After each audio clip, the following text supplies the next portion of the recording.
कल्याण समिति द्वारा आज बाबा साहेब भीमराव अंबेडकर भवन, सिविल लाइन, राजनांदगांव में चक्रवर्ती सम्राट देवान प्रियदर्शी सम्राट अशोक की जयंती के अवसर पर बात संविधान की कार्यक्रम का आयोजन किया गया।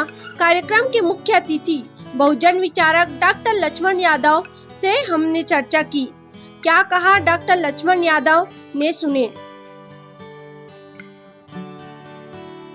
बात जब संविधान की हो रही हो तो अशोक सम्राट की जयंती के अवसर पर डॉक्टर लक्ष्मण यादव जो बहुजन विचारक है, वे लगातार कहीं न कहीं सोशल मीडिया पे बोलते आ रहे हैं। आज राजनांदगांव में उनका आगमन हुआ, राजनांदगांव जो विजिट किया तो लगातार उन्होंने संविधान पे बात की, लगातार उन्होंने अवेयर करने का प्रयास किया उन SC ST OBC और माइनॉरिटी को। खासकर इनकी जो कमेरा वाला शब्द है, कमेरा वाला शब्द लोगों को टच कर जाता है। हमें भी टच कर गया था। इनका मैं इंटरव्यू एक दो जगह किया है। राजनांदगांव पिछले दफा जब राजनांदगांव आया था तो इंटरव्यू किया था, तब उन्होंने कहा था मैं भी इंसान हूँ यार, डर लगता है। आज फिर कह रहे थे कि 50 दिन के अंदर मैं आ जाता हूँ तो ठीक है, नहीं तो मेरे साथ क्या होगा। आधी बात छोड़ देते हैं, इशारा हम समझे। बताइए डॉक्टर साहब।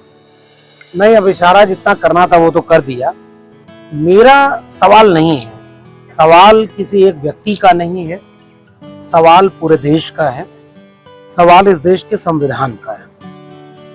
इस समय इस देश को वो ताकतें चला रही हैं जो इस देश के संविधान को अपना नहीं मानती। बाकी चीजों तो हम भूल जाएंगे कि वो क्या राजनीति करती हैं, क्या नहीं करती हैं, लेकिन उन्हीं के लोग संविधान की प्रतियां जलाते हैं दिल्ली में जंतर मंतर पर। आज तक कोई कार्रवाई ढंग से नहीं हुई। उन्हीं के लोग, उनका आर्थिक सलाहकार बयान देता है अखबार में लिख करके लेख कि अब इस देश का संविधान पुराना हो गया, नया बनाना है। उन्हीं के चुनाव चिन्ह पर चुनाव लड़ रहे प्रत्याशी भारतीय जनता पार्टी के खुलेआम कहते हैं कि 400 सीट इसलिए चाहिए ताकि इस देश का संविधान बदलना है। मैं पूरे देश के लोगों को एक अपील करने निकला हूं, पॉलिटिकल गठबंधन हो ना हो, जनता का एक गठबंधन होना चाहिए। जो संविधान बदलने की बात कर रहा है उसे कुर्सी से बदल दो। वो बचेगा संविधान तो मैं बचूंगा, संविधान बचेगा तो ये देश बचेगा, वरना यह देश रूस चीन की तरह बदल जाएगा जहां लोकतंत्र नहीं है। यह देश किसी और देश की तरह हो जाएगा जहां रोज हिंसा होगी, धर्म के नाम पर, जाति के नाम पर। संविधान ऐसी चीज है जिसने सबको एक किया है।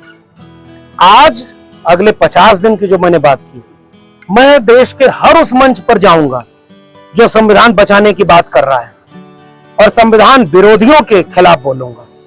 क्योंकि 50 दिन बाद अगर वो फिर से सरकार में आ गए तो हम जैसे लोगों की बात छोड़िए, संविधान ही नहीं रहेगा तो हमारा क्या वजूद। आपकी 6 दिसंबर की जो लास्ट वीडियो थी, जो आप पहली बार जब नौकरी से आपने कहा था मैं नौकरी को छोड़ा नहीं, ठुकरा के आ गया हूँ, अब मुझे सच बोलना है, अगर मैं बागी हूँ तो बगावत ही सही, सच बोलूंगा। अब बोल ही रहा हूँ, इससे बड़ा सच क्या बोल रहा हूँ कि संविधान वो सब बदल रहे हैं, हम बदलने नहीं देंगे। ये बागी का तेवर है। और उस समय का आंदोलन का नारा था, सच कहना अगर बगावत है तो समझो हम भी बागी हैं। संविधान की बात करना अगर बगावत है, संविधान विरोधियों को कुर्सी पर आने से रोकना अगर बगावत है, तो हाँ, हम बगावत कर रहे हैं। और हम देश की जनता से अपील कर रहे हैं, अंबेडकर के मानने वालों, लोहिया के मानने वालों, बुद्ध को मानने वालों, गुरु घासीदास को मानने वालों, सब एक हो जाओ, वरना बारी बारी सबको खत्म किया जाएगा जब संविधान को खत्म कर लेंगे। केवल एक पैगाम है मेरा, और कोई बात ही नहीं। आखिरी सवाल, 52% OBCs है, उसमें बहुत कहते हैं, आप क्या संदेश देंगे? इसी राज्य में 77% आरक्षण पिछली सरकार ने कर दिया। राज्यपाल केंद्र सरकार बनाती है, किसी छिपा नहीं है, सब उनके लोग होते हैं। राज्यपाल सिग्नेचर नहीं की, सरकार यहाँ की बदल गई, अब डबल इंजन की सरकार है। आज तक छत्तीसगढ़ में 77% रिजर्वेशन क्यों लागू नहीं?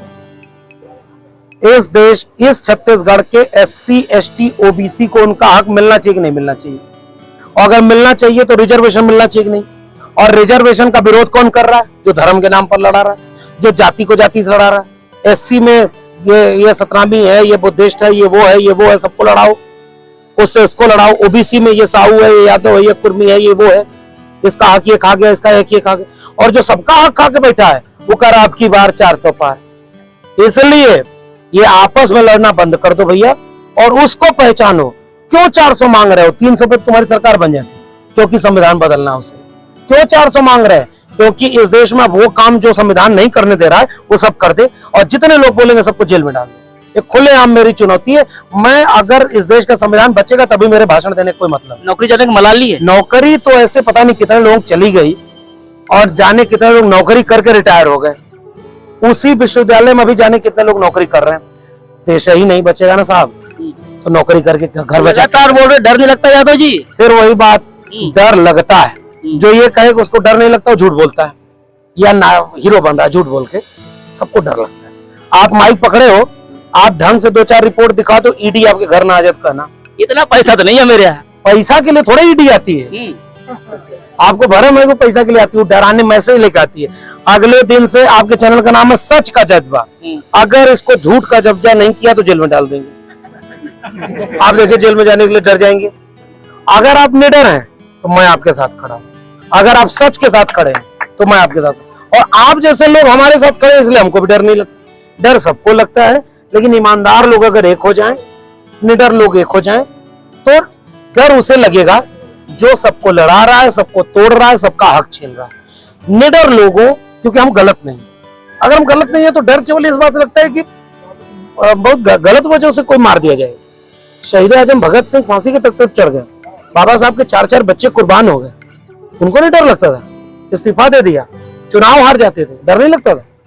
लेकिन उनको पता था जो लड़ाई लड़ रहा हूं आज नहीं कल भारत के लोगों का मुस्तकबिल बदल देगा। आज वो लोग ऐसे हैं जो कुर्सी के लिए बहुत ताकतवर हो गए हैं, लेकिन डर इस बात का है क्योंकि वो उन्हें डर लगना चाहिए, वो गलत रास्ते पर है।